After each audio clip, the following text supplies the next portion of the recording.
Hello guys, तो स्वागत है आप लोगों का हेलगोड की एक और नई वीडियो के अंदर। तो जैसा कि हमने लास्ट एपिसोड में देखा था, एसएस फ्लाइंग ड्रैगन की ओरिजिन पावर को ढूंढते हुए इमॉर्टल स्पिरिट हॉल पैलेस की ट्रेडिंग मार्केट के अंदर आ चुके थे, जहां पे उन्हें लाने वाला था इमॉर्टल स्पिरिट हॉल पैलेस का एक सीनियर डिसेबल, जो कि एसएस और उनके डिसेबल्स को वहां पे लाकर उन्हें बेवकूफ बनाना चाहता था। पर वो अपने इस गंदे इरादे में कामयाब हो पाता। उससे पहले एसएस उसे मौत के घाट उतार चुके थे, जिसके बाद उन्हें वहां पे एक मिस्टीरियस बॉक्स मिलता है, जिसके अंदर एक के बाद एक काफी सारी लेयर्स थी। पर अजीब बात ये थी कि वो हर एक लेयर अंदर से खाली होती थी, लेकिन आखिरी बॉक्स के अंदर से एक छोटी सी सेलेस्टियल एनर्जी रिलीज होती है, जिसे जैसे निंग्यू वहां पे पकड़ने की कोशिश करती है तो वो वहां पे उसके हाथों में ही गायब हो जाती है। जो देखकर ऐसा तजु वहां पे गुस्सा होते हुए कोल्ड टून में कहते हैं, तो तुम यहाँ पे हमारे साथ गेम खेलना चाहते हो? अगर ऐसी बात है तो मैं भी तुम्हें खेलने का पूरा मौका दूंगा। और ये कहकर वो वहाँ पे वाइट गेट पोर्टल को ओपन करते हुए वहां से आगे बढ़ गए थे, जिसके बाद यहीं से हमारे नेक्स्ट एपिसोड की शुरुआत होती है। तो इस एपिसोड की शुरुआत में हमें स्क्वायर रियलम की एक बाईलोंग नाम की सिटी का सीन दिखाया जाता है, जहाँ पे हम लोग अपने रोजमर्रा के कामों में मसरूफ थे कि तभी अचानक से वहाँ पे एक वाइट गेट पोर्टल ओपन होता है, जिसके अंदर से एसएस अपने सभी डिसेबल्स के साथ निकलकर बाहर आते हैं। जहाँ एसएस और बाकी सभी के बाहर आते ही वो वाइट गेट पोर्टल वहाँ पे खुद ब खुद ही बंद हो गया था। खैर उसके बाद मिचू वहाँ पे एसएस से कहती है, बॉस मेरे ख्याल से हम लोगों को अलग अलग जाकर इस सिटी के अंदर ओरिजिन पावर को ढूंढना चाहिए, इससे हमारा काम जल्दी और आसानी से हो जाएगा। आप क्या कहते हैं? जिस पे एसएस वहाँ पे बस हमें अपना सर हिला देते हैं।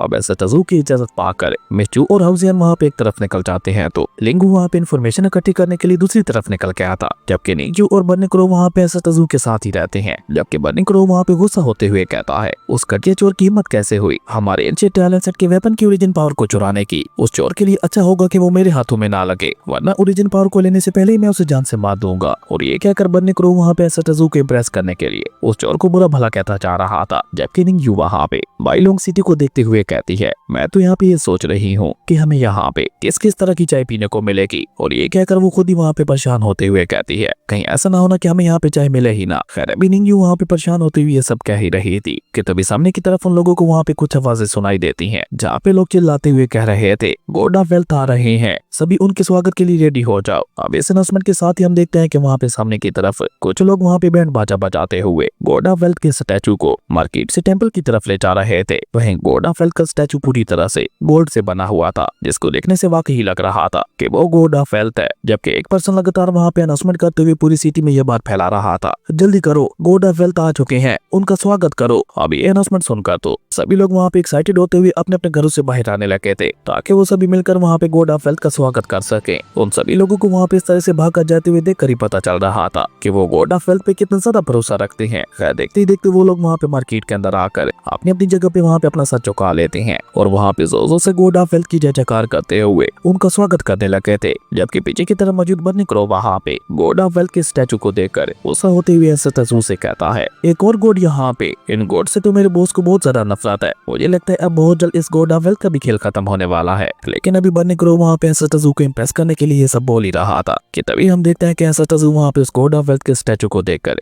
मुस्कुराते हुए कहते हैं, गॉड ऑफ वेल्थ ये काफी ज्यादा इंटरेस्टिंग लग रहा है। अब एसएस की ये बात सुनकर हम देखते हैं कि बर्नी क्रो भी वहाँ पे जल्दी से पलटते हुए एसएस से कहता है, बॉस आप बिल्कुल ठीक कह रहे हैं, ये गॉड ऑफ वेल्थ का स्टैचू वाकई काफी ज्यादा इंटरेस्टिंग है, ये बाकी सभी गॉड से तो बिल्कुल ही अलग दिखाई दे रहा है। लेकिन अभी बर्नी क्रो वहाँ पे एसएस को खुश करने के लिए ये सब बोल ही रहा था कि तभी एक गोल्ड कॉइन वहाँ पे और तो वो सीधा उसके सर के ऊपर आके लगता है, जिसे देखकर तो बर्नी क्रो की आंखें वहाँ पे खुली की खुली रह गई थी। वो वहाँ पे खुश होते हुए कहता है, ये तो एक गोल्ड कॉइन है। और ये कहकर जब बर्नी क्रो वहाँ पे अपने सामने की तरफ देखता है तो वहाँ पे सोने के सिक्कों की बारिश हो रही थी, जो देखकर बर्नी क्रो वहाँ पे हैरान होते हुए कहता है, क्या आसमान से सोने के सिक्के गिर रहे हैं? वहीं उन सोने के सिक्कों को देखकर सभी गाँव वालों भी वहाँ पे काफी ज्यादा खुश दिखाई दे रहे थे और साथ ही साथ वहाँ पे गॉड ऑफ वेल्थ की तारीफें करते हुए ये भी कह रहे थे, गॉड ऑफ वेल्थ जब भी यहाँ पे आते हैं हमारे लिए बस खुशियां ही खुशियां लेकर आते हैं। और ये कहकर सभी गांव वाले वहाँ पे खुशी खुशी उन सोने के सिक्कों को इकट्ठा करने लगे थे। इसी बीच हम वहाँ पे मुजुआन नाम के भी एक पर्सन को देखते हैं, जो कि वहाँ पे उन सोने के सिक्कों को पकड़ने की कोशिश तो बहुत ज्यादा कर रहा था, लेकिन एक भी सोने का सिक्का उसके हाथ में नहीं जा पा रहा था, जो देखकर उसे धीरे धीरे वहाँ पे काफी ज्यादा गुस्सा आने लगा था। जबकि दूसरी तरफ सभी गाँव वाले अब तक वहाँ पे काफी सारे सोने के सिक्के इकट्ठे कर चुके थे, जो देखकर तो सभी गाँव वाले वहाँ पे एक बार फिर से गॉड ऑफ वेल्थ के सामने अपना सर झुकाते हुए उनका शुक्रिया अदा करने लगे थे। जो देखकर मुजुआन गुस्से से अपने पैर पटकते हुए वहाँ से चला गया था, क्योंकि उसके हाथ में वहाँ पे कुछ भी नहीं लगा था। असल में मुजुआन एक बहुत ही ज्यादा अमीर फैमिली से बिलोंग करता था, उनके पास पैसों की कोई भी कमी नहीं थी, पर फिर भी हर बार उसकी लालच उसे खींचकर यहाँ पे लाया करती थी, ताकि वो भी आम लोगों की तरह यहाँ पे सोने के सिक्के इकट्ठा कर सके। पर गॉड ऑफ वेल्थ के सोने के सिक्के सिर्फ उन्हीं लोगों के हाथों में जाया करते थे जिन्हें के वाकई पैसे पैसों की जरूरत होती थी। जबकि सामने की तरफ बर्नी क्रो भी वहाँ पे सोने के सिक्के इकट्ठा करते हुए वहाँ पे एंसेस्टर ज़ू से कहता है, बॉस ये सारे के सारे सोने के सिक्के तो वाकई असली हैं। और ये कहकर बर्नी क्रो वहाँ पे गोड ऑफ वेल्थ की तरफ देखकर सवालिया नजरों से कहता है, लेकिन मुझे यहाँ पे एक बात की समझ नहीं आ रही कि ये गोड यहाँ पे इस तरह से इन गाँव वालों के ऊपर अपने पैसे जाया क्यों कर रहा है। जिसपे पीछे की तरफ मौजूद एक बुढ़ा उसे वहाँ पे जवाब देते हुए बताता है कि ये तुम कैसी बैकी बैकी बातें कर रहे हो। उनका नाम है गोड of wealth,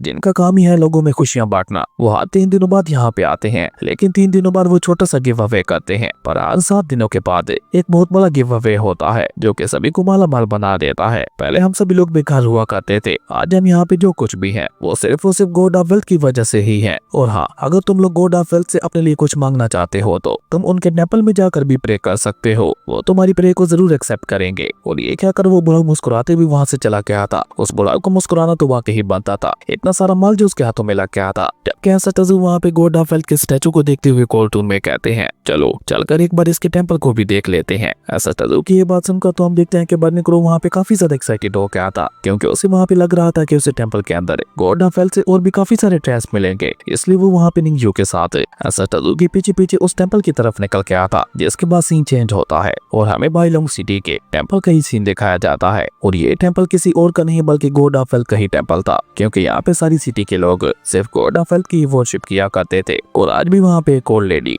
God of wealth के स्टैचू के सामने झुककर उनकी वर्शिप करते हुए कह रही थी, आप अपनी महानता के चलते गाँव वालों में काफी सारे पैसे बांटते हैं, पर मुझे कभी भी उन गाँव वालों की तरह पैसे नहीं मिल पाए। असल में मैं तूफू अलायंस में रहती हूँ, जहाँ पे मुझसे हर रोज लगातार नौकरों की तरह काम करवाया जाता है। मेरा अपना कोई घर भी नहीं है, प्लीज मुझे भी थोड़े पैसे दे दीजिए ताकि मैं अपने लिए एक घर खरीद सकूं। और साथ ही साथ मेरी पूरी जिंदगी गुजर गई, लेकिन आज तक मैंने मीट नहीं खाया। प्लीज एक बार मुझे मीट खाने के पैसे दे दीजिए ताकि मैं भी अपनी लाइफ में कम से कम एक बार तो मीट खा सकूं। अगर आप मेरी विश पूरी कर देते हैं तो मैं आपसे वादा करती हूँ कि मैं पूरी जिंदगी आपकी वर्शिप करूंगी। अब बताओ इस बुढ़िया के पास बचे कितने साल होंगे? ज्यादा से ज्यादा 6 या 7 महीने। और इसकी ख्वाहिशें देखो, पापा की परी से भी ज्यादा है। खैर इसी बीच हम देखते हैं कि पीछे की तरफ एंसेस्टर ज़ू भी वहाँ पे उस टेंपल में पहुंच जाते हैं, जो कि वहाँ पे उस बुढ़िया को पूरी तरह से इग्नोर करते हुए गॉड ऑफ वेल्थ के स्टैचू से कार्टून में कहते हैं, मुझे पैसे दो। अब एंसेस्टर ज़ू कैसा कहती हम देखते हैं कि गॉड ऑफ वेल्थ का स्टैचू भी पूरी तरह से हिल गया था। जबकि वो बुढ़िया एंसेस्टर ज़ू की ये बात सुनकर वहाँ पे पीछे पड़ते हुए एंसेस्टर ज़ू से कहती है, यंग मैन, मैं तुम्हारी जिस बातों की कदर करती हूँ, पर तुम गॉड ऑफ वेल्थ के सामने इस तरह से खड़े होकर पैसे नहीं मांग सकते। उसके लिए तुम्हें उनकी वर्शिप करनी होगी और उसी के साथ साथ अपने दिल से दुनिया को पूरी तरह से अपने दिल से बाहर निकाल कर गॉड ऑफ वेल्थ को अपने दिल के अंदर बसाना होगा। तभी वो तुम्हारी वफादारी को फील कर पाएंगे और उसके बाद जाकर कहीं तुम्हारी कोई ख्वाहिश पूरी होगी। और अभी वो बुढ़िया वहाँ पे एंसेस्टर ज़ू को ये फालतू का ज्ञान दे ही रही थी कि तभी हम देखते हैं कि उस गॉड ऑफ वेल्थ के स्टैचू ने वहाँ पे एंसेस्टर ज़ू की बात मानते हुए एक बार फिर से सोने के सिक्कों की बारिश करना शुरू कर दी थी। जो देखकर तो बेचारी उस बुढ़िया को वहाँ पे अपनी आंखों पे यकीन ही नहीं हो पा रहा था कि गॉड ऑफ वेल्थ का स्टैचू इस तरह से एंसेस्टर ज़ू की बात मान रहा है। जबकि उन सोने के सिक्कों को वहाँ पे इस तरह से नीचे गिरते हुए देखकर बर्नी क्रो जल्दी से वहाँ पे अपने पास एक स्टोरी बैग को बाहर निकाल कर उन सारे सोने के सिक्कों को वहाँ पे इकट्ठा करने लगा था। जो देखकर वो बुढ़िया वहाँ पे हैरान होते हुए कहती है, oh my God, God of wealth ने तो तुम्हारी पुकार सुन ली। पर मेरे बच्चे, तुम इतने सारे पैसों को करोगे क्या? आखिर तुम पैसों से इतना ज्यादा ऑब्सेस्ड क्यों दिखाई दे रहे हो? लेकिन एंसेस्टर ज़ू वहाँ पे उस बुढ़िया को पूरी तरह से इग्नोर करते हुए उसे वहाँ पे कोई भी जवाब नहीं देते। वहीं बर्नी क्रो जो कि वहाँ पे सारे सोने के सिक्के इकट्ठा कर रहा था, वो जब वहाँ पे आगे बढ़ते हुए गॉड ऑफ स्टैचू के पास पहुंचता है तो गॉड ऑफ स्टैचू के सारे सोने के सिक्के वहाँ पे खत्म हो जाते हैं। जो देखकर बर्नी क्रो वहाँ पे आगे बढ़कर वहाँ पे उस गॉड स्टैचू को छू छू कर देखते हुए कहने लगा था, हे क्या हो गया तुम्हें? और सोने के सिक्के बरसाओ, अभी हमें और भी पैसे चाहिए। और ये कहकर बर्नी क्रो वहाँ पे गॉड ऑफ स्टैचू के ऊपर पंचेस मारने लगा था, जहाँ पे वो 2 और 3 सोने के सिक्के बाहर निकालता है। लेकिन उन सिक्कों के साथ साथ आपकी बार एक लेटर भी बाहर आके गिरता है, जिससे निंगयू वहाँ पे अपनी स्पिरिचुअल एनर्जी का इस्तेमाल करके एंसेस्टर ज़ू के सामने लाकर उसे ओपन कर देती है। जहाँ उस लेटर के अंदर लिखा हुआ था, मेरे पास अब और पैसे नहीं बचे।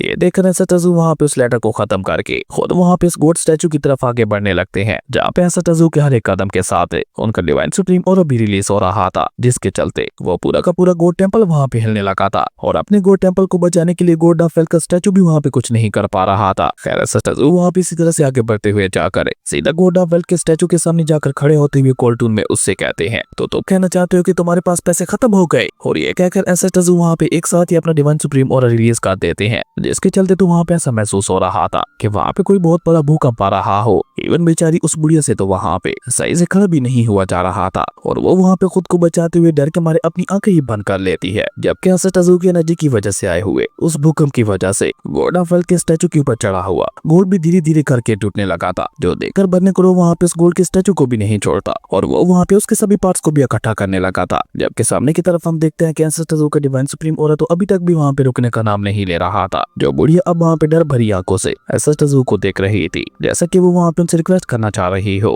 कि प्लीज सब तो बस कर दो। और लगता है ऐसा है कि एंसेस्टर ज़ू वहाँ पे उसकी पुकार सुन लेते हैं, क्योंकि वो वहाँ पे उस स्टैचू को पूरी तरह से गंजा करने के बाद अपने डिवाइन सुप्रीम ऑरा को भी वहाँ पे दोबारा वापस अपने अंदर ले लेते हैं और मुस्कुराते हुए वहाँ पे गॉड ऑफ वेल्थ के स्टैचू से कहते हैं मैं कल फिर आऊंगा, पैसे तैयार रखना। और ये कहकर एंसेस्टर ज़ू निंजू और बन्ने करो को लेकर वहाँ से जाने लगे थे। जबकि पीछे की तरफ हम देखते हैं कि वो बुढ़िया तो अभी तक भी वहाँ पे हैरान बड़ी आंखों से एंसेस्टर ज़ू को जाते हुए देख रही थी। उसे समझ ही नहीं आ रहा था कि आखिर ये इंसान था कौन, जो गया तो यहाँ पर बहुत शांति से था पर उसके यहाँ पे आने के बाद कुछ भी शांत नहीं रहा। पर इन सारी बातों को छोड़कर अचानक से वो वहाँ पे गॉड ऑफ स्टैचू को देखकर गुस्सा होते हुए उससे कहती है मुझे पैसे दो। अब वो बुढ़िया वहाँ पे सोच रही थी कि अगर वो वहाँ पे एंसेस्टर ज़ू की तरह गुस्से से कहेगी तो शायद गॉड ऑफ वेल्थ का स्टैचू उसे भी वहाँ पे पैसे दे दे, पर वैसा वहाँ पे कुछ भी नहीं होता। जो देखकर वो बुढ़िया वहाँ पे रोते हुए कहती है आखिर ऐसा मेरे साथ ही क्यों होता है। वहीं बाइक की तरफ हम देखते हैं कि बन्ने करो वहाँ पे एंसेस्टर ज़ू से कहता है बॉस जरूर से वो गॉड ऑफ वेल्थ अपनी दौलत को कहीं छुपा रहा होगा। मेरे ख्याल से तो हम लोगों को उस टेंपल के अंदर मौजूद हर एक चीज को डिस्ट्रॉय कर देना चाहिए, सारी सच्चाई खुद ब खुद ही हमारे सामने आ जाएगी। लेकिन निंगयू वहाँ पे उसकी बात को टोकते हुए कहती है ये कैसे बेवकूफों जैसी बातें कर रहे हो, अगर एंसेस्टर ज़ू को ये सब करना ही होता तो वो टेंपल में उसे डिस्ट्रॉय कर चुके होते। एंसेस्टर ज़ू के अपने प्लान्स और अपने रीजंस होते हैं, वो बिना किसी मकसद और किसी वजह के ऐसा ही कुछ भी नहीं करते। निंगयू की ये बात सुनकर हम देखते हैं कि बेचारे बन्ने करो को भी वहाँ पे अपनी गलती का एहसास होता है और वो थोड़ा शर्मिंदा होते हुए कहता है पर मैं तो बस ये कह रहा था कि अगर वहाँ पे कोई हिडन सीक्रेट ठहर हुआ तो उसके बारे में हमें कैसे पता चलेगा। लेकिन एंसेस्टर ज़ू तो अब की बार भी वहाँ पे बन्ने करो को कोई जवाब नहीं देते, क्योंकि एंसेस्टर ज़ू ऑलरेडी उस गॉड ऑफ वेल्थ से निपटने के लिए एक प्लान बना चुके थे। उसके बाद सीन चेंज होता है, हमें रात को उसी टेंपल का ही सीन दिखाया जाता है जहाँ पे गॉड ऑफ वेल्थ के स्टैचू के चारों तरफ एक स्पिरिचुअल एनर्जी घूम रही थी और देखते ही देखते वो स्पिरिचुअल एनर्जी वहाँ पे एक इमॉर्टल कल्टीवेटर का रूप ले लेती है जिसका नाम था जी मिंग। जी मिंग वहाँ पे स्टैचू के पीछे छुप कर उस टेंपल को अच्छी तरह से देखता है कि कोई वहाँ पे उसके ऊपर नजर तो नहीं रख रहा, और जब उसे वहाँ पे कंफर्म हो जाता है कि कोई भी वहाँ पे मौजूद नहीं है तो वो सामने आकर अपने गॉड ऑफ वेल्थ के स्टैचू के टायर बॉक्स को छोटा करते हुए अपने पास रख लेता है और साथ ही साथ वहाँ पे एंसेस्टर ज़ू के बारे में याद करके वो वहाँ पे ये भी कह रहा था कि आखिर उस पर्सन के साथ वो किस तरह का अजीब सा क्रिएचर था जिसने यहाँ पे एक सोने का सिक्का तक नहीं छोड़ा, जबकि वो पर्सन खुद भी कम अजीब नहीं था, वो था तो की रिफाइनिंग स्टेज का कल्टीवेटर। लेकिन उससे निकलने वाला ऑरा इतना ज्यादा खतरनाक था कि उसे महसूस करके मुझे ऐसा लग रहा था कि मेरी आधी लाइफ अभी क्या भी खत्म हो रही है। अगर गलती से भी वो खतरनाक ऑरा मेरे साथ टकरा जाता तो ये कहते कहते बेचारे ली मिंग की रूह भी वहाँ पे कांप जाती है। और ये सब सोचकर ली मिंग वहाँ पे उस टायर को एक बॉडी में डालकर टेंपल से बाहर आके आता, जहाँ वो ऊपर आसमान की तरफ देखते हुए कहता है लगता है बहुत जल्द बाइजोंग सिटी का फ्यूचर बदलने वाला है। और ये कहकर जी मिंग वहाँ पे उड़ता हुआ बहुत ही तेजी के साथ एक तरफ निकल के आता और उसी रात के अंधेरे में हमें वू फैमिली के मेंशन का सीन दिखाया जाता है, जहाँ उस रात के अंधेरे में कुछ गार्ड्स वहाँ पे पहरा दे रहे थे। तभी वहाँ पे एंट्री होती है जी मिंग की, जो कि आते साथ ही वहाँ पे एक साथ उन दोनों गार्ड्स के ऊपर हमला करते हुए उन दोनों को वहाँ पे डाउन कर देता है और खुद वहाँ पे आगे बढ़ता हुआ सीधा उनके सीक्रेट टायर हाउस के अंदर चला के आता, जहाँ पे वो सोने के सिक्कों की पूरी बोरिया पार लेता है और उसे मुंह फैमिली से बाहर ले जाते हुए कहता है आखिर मैं इतना अच्छा इंसान क्यों हूँ, मुझसे दूसरों का दर्द देखा क्यों नहीं चाहता, उन सभी के लिए मुझे यहाँ पे क्या क्या करना पड़ रहा है। और ये कहकर जी में खुद ही वहाँ पे स्माइल करते हुए कहता है कि चलो कोई बात नहीं, मेरे चलते उन गांव वालों को तो खुशी महसूस हो ही रही है, इतना ही मेरे लिए काफी है। और ये कहकर जी मिंग वहाँ पे सोने के सिक्कों की भरी हुई बोरी को लेकर दोबारा से टेंपल की तरफ रवाना हो चुका था, जहाँ एक सोने का सिक्का वहीं पे नीचे गिर जाता है, जो देखकर निंगयू वहाँ पे उस सोने के सिक्के के पास आते हुए कहती है तो जैसा कि एंसेस्टर ज़ू को शक था, ये गॉड ऑफ वेल्थ अमीर लोगों से पैसे चुरा कर गरीब गांव वालों में बांटता है। निंगयू की ये बात सुनकर हम देखते हैं कि पीछे खड़ा हुआ लिंग वहाँ पे उस चोर को देखकर मुस्कुराते हुए कहता है ये चोर अमीरों से पैसा चुरा कर उन्हें गरीबों में बांटता है। ये यंग मैन था तो एक चोर, लेकिन इसके असूल काफी ज्यादा अच्छे हैं। मुझे लगता है कि ये चोर जी मिंग रॉबिन हुड के एंसेस्टर का एंसेस्टर रहा होगा। आप लोगों को क्या लगता है कमेंट करके जरूर बताना। खैर उसके बाद सीन चेंज होता है, हमें वहाँ पे अगली सुबह का सीन दिखाया जाता है, जहाँ पे एंसेस्टर ज़ू अपने कहे अनुसार गॉड ऑफ वेल्थ से पैसे लेने के लिए टेंपल के अंदर पहुंच चुके थे और वहाँ पे आते हुए कार्टून में गॉड ऑफ वेल्थ से कहते हैं मुझे पैसे दो। एंसेस्टर ज़ू कैसा कहती हम देखते हैं कि वहाँ पे एक बार फिर से उनके ऊपर सोने के सिक्कों की बारिश होने लगी थी और उन सारे के सारे पैसों को बनने करो वहाँ पे एक बैग के अंदर पड़ता जा रहा था, जो देखकर एंसेस्टर ज़ू वहाँ पे गॉड ऑफ वेल्थ के स्टैचू से कहते हैं कि मैं कल फिर आऊंगा। और ये कहकर जैसे एंसेस्टर ज़ू वहाँ से निकलते हैं तो रात को बेचारे जी मिंग दोबारा वहाँ पे मू फैमिली के अंदर चला के आता और एंसेस्टर ज़ू को दोबारा वहाँ पे अगले दिन पैसे देने के लिए वहाँ से काफी सारे सोने के सिक्के ले आया था। अगले दिन एसेस्टाजू भी अपने कहे अनुसार दोबारा टेंपल के अंदर आते हुए गोड ऑफ वेल्थ के स्टैचू से कहते हैं मुझे पैसे दो। जो सुनकर बेचारा जी मिंग वहाँ पे रोने लगा था, पर साथ साथ वो दोबारा वहाँ पे सोने के सिक्कों की बारिश भी करवाने लगा था, जिन्हें निंगयू और बर्नी क्रो वहाँ पे अपनी अपनी बोरियों के अंदर भरने के लिए तैयार खड़े थे। उसके बाद हमें दोबारा वहाँ पे रात का सीन दिखाया जाता है, जहाँ बेचारा जी मिंग मू फैमिली से सोने के सिक्के चुरा कर वहाँ पे रोते हुए कह रहा था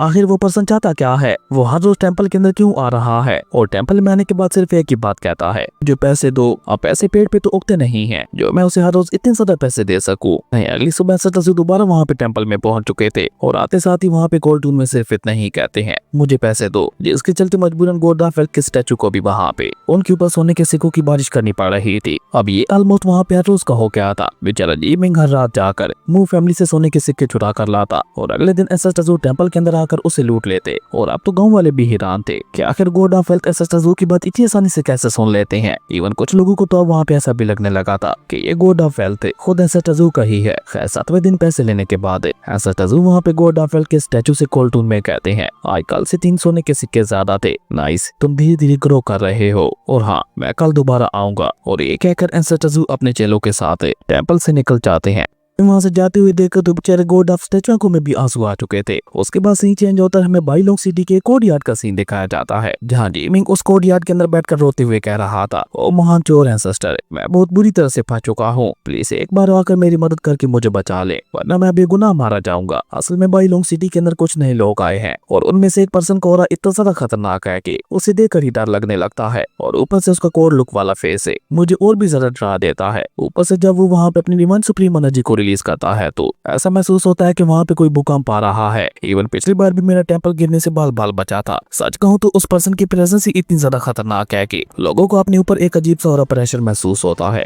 जैसे अगर उन लोगों ने कुछ भी करने की कोशिश की तो वो वहीं पे उनकी जान ले लेगा। यानी कि कुल मिला के वो पर्सन खुद चलता फिरता डर है और अगर कल मैंने उसे और ज्यादा पैसे ना दिए तो वो मुझे जान से मार देगा। और ये कहकर बेचारा जी मिंग दोबारा वहाँ पे चोर एंसेस्टर्स के सामने झुक कर रोते हुए उनसे मदद की भीख मांगने लगा था। और ये दोनों महाचोर एंसेस्टर कोई और नहीं बल्कि डोंगमी और लियो सियान थे। जहाँ उसकी सारी कहानी सुनकर डोंगमी वहाँ पे गुस्सा होती हुई जी मिंग से कहता है बच्चे तुम्हारे साथ तो बहुत बुरा हुआ पर क्या करें, उस पर्सन के सामने कोई भी अपना सर नहीं उठा पाता। डोंगमी की ये बात सुनकर हम देखते हैं कि बेचारा जी मिंग वहाँ पे हैरान होकर उन दोनों की तरफ ही देखने लगा था, जिस पे लियो सियान वहाँ पे बात को संभालते हुए उससे कहता है मेरा मतलब है कि मुझे ये बताओ क्या उस पर्सन को देखकर तुम्हें बार बार ऐसा लग रहा था कि मैं उनके सामने अपना सर झुकाऊं। जिस पे जी मिंग वहाँ पे एसेस्टाजू को याद करने के बाद हाँ में अपना सर हिला देता है। अब जी मिंग की ये बात सुनकर हम देखते हैं कि डोंगमी उससे वहाँ पे अगला सवाल करते हुए पूछता है क्या कोई काला सा पंछी उनके आसपास उड़ रहा था। लेकिन अभी डोंगमी वहाँ पे अपना ये सवाल पूछ ही रहा था कि तभी उसे अपने सर के अंदर आकर एक पत्थर लगता है और उसे ये पत्थर मारने वाला कोई और नहीं बल्कि बर्नी क्रो ही था, जो कि वहाँ पे गुस्सा होते हुए डोंगमी से कहता है तुम होगे काले कौवे कहीं के। अब खुद एसेस्टाजू को वहाँ पे आते हुए देखकर तो बेचारा जी मिंग वहाँ पे इतना ज्यादा घबरा चुका था कि वो डर के मारे नीचे जमीन पर ही रेंगता हुआ पीछे होने लगा था और साथ ही साथ वहाँ पे चिल्लाते हुए अपने चोर एंसेस्टर से ये भी कह रहा था एंसेस्टर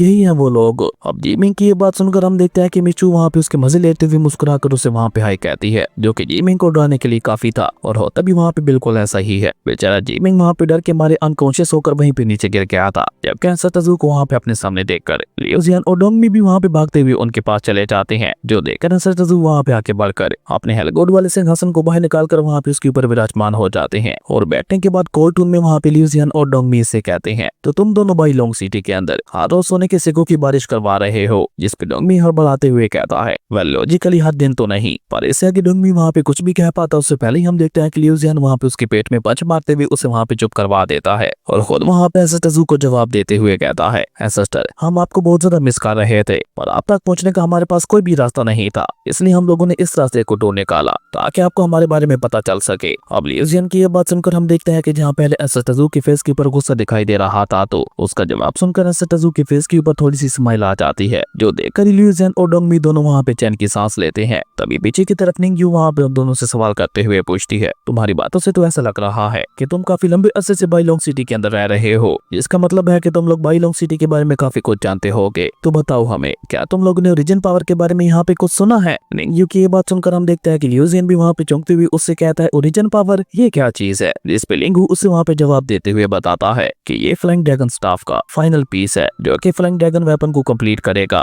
और हाँ, मैं तुम्हें बता दूं कि फ्लाइंग ड्रैगन वेपन हमारे एंशिएंट टायरन सेट से बिलोंग करता है, जिसके आखिरी हिस्से यानी ओरिजिन पावर को किसी ने चुरा लिया है। लिंग की इस बात को बर्नी करो वहाँ पे आगे बढ़ाते हुए गुस्से से कहता है, और ऊपर से वो चोर इतना ज्यादा शातिर है कि उसे जैसे ही पता चला कि हम लोग बाईलोंग सिटी में पहुंच चुके हैं, तो वो ओरिजिन पावर को लेकर बाईलोंग सिटी से भी भाग निकला। जिसपे मिचू भी वहाँ पे उसकी हाँ में हाँ मिलाती हुई कहती है कि बिल्कुल ठीक कह रहा है, क्या तुम लोगों को यहाँ पे कुछ सस्पिशियस लगा जिसके ऊपर ओरिजिन पावर को लेकर शक किया जा सके। अब मिचू के ऐसा कहते ही उन सभी को वहाँ पे जी मिंग की याद आती है, जिसके चलते वो सभी वहाँ पे एक साथ मिलकर जी मिंग की तरफ देखते हैं, जो कि बेचारा धीरे धीरे दोबारा वहाँ पे होश में आ रहा था। लेकिन उन सभी को वहाँ पे एक साथ ही अपनी तरफ देखते हुए पाकर वो डर के मारे दोबारा वहीं पे गिरकर बेहोश हो गया था। जो देखकर हाउजियन वहाँ पे ना में अपना सर हिलाते हुए कहता है, मुझे नहीं लगता कि ये वो चोर है। जबकि पीछे की तरफ हम देखते हैं कि लियूजियन वहाँ पे गुस्सा होकर अपने हाथों को कसते हुए कहता है, हमारे ग्रेट चोरों के यहाँ पे होते हुए उसने बाईलोंग सिटी से कुछ चुराया। मैं कसम खाता हूँ एक बार बस वो चोर मेरे हाथों में लग जाए, मैं उसे ऐसी मौत दूंगा कि वो अगली बार चोर बनने से भी डरेगा। खैर उसके बाद सीन चेंज होता है, हमें बाईलोंग सिटी से बाहर एक केव का सीन दिखाया जाता है, जहाँ वो पूरी की पूरी केव अलग अलग ट्रेस और सोने के सिक्कों से भरी हुई थी, और उन सारे ट्रेस के बीचों बीच बैठा हुआ था एक चोर, जिससे अचानक से वहाँ पे चीखें आने लगी थी। ये वही समय था जब लियूजियन और बाकी सभी वहाँ पे उसके बारे में बातें कर रहे थे। खैर इसी कमाल के सीन के साथ ही हमारा यह अमेजिंग एपिसोड यहीं पे खत्म हो जाता है। दोस्तों अगर आपको ये वीडियो अच्छी लगी तो लाइक कर दें, और अगर चैनल पे नए आए हो तो सब्सक्राइब करते जाना। तो मिलते हैं एक नई वीडियो में, तब तक के लिए बाय।